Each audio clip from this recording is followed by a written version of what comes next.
RSS और भाजपा भारत की अर्थव्यवस्था जानबूझकर बर्बाद कर रहे हैं। विश्वविख्यात अर्थशास्त्री चेतावनी दे रहे हैं कि इंडिया आर्थिक तबाही के मुहाने पर खड़ा है। देश की जीडीपी 8.5% से शून्य पर आ चुकी है। यूएनओ चेतावनी दे रहा है कि इंडिया के आधे लोग बेरोजगार हो जाएंगे। 52 करोड़ गरीब जो रोज कमा के खाते थे वो आज भुखमरी के कगार पर खड़े हैं, क्योंकि आरएसएस के दूसरे सरसंघ चालक एमएस गोलवलकर की पुस्तक वी और आवर नेशनहुड डिफाइंड को पढ़ोगे तो समझ जाओगे कि अर्थव्यवस्था की कमर तोड़ना आरएसएस का मुख्य मकसद है।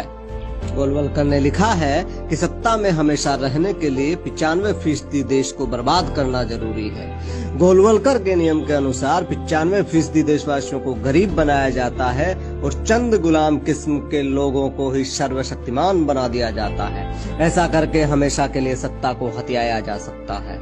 एक अच्छे प्रशासन को ये सुनिश्चित करना चाहिए कि उसके राज्य में जनता की आमदनी कम से कम रहे। धनवान नागरिकों पर नियंत्रण करना कठिन होता है। इसलिए देश की दौलत ऐसे लोगों के हाथ में केंद्रित कर दी जानी चाहिए जो प्रशासक के प्रति वफादार हों।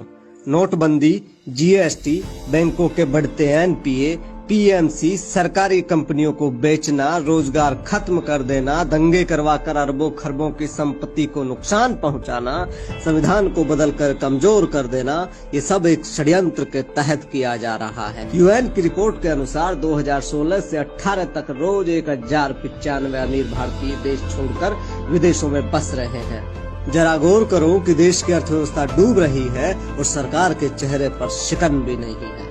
वही जो गोलवलकर ने कहा कि देश को कमजोर करके बर्बाद कर। गोलवलकर के वचन की कसौटी पर सरकार की आर्थिक नीतियों को कसकर देखिए, आपकी समझ में आ जाएगा कि झोल कहाँ है। जय हिंद, वंदे मातरम।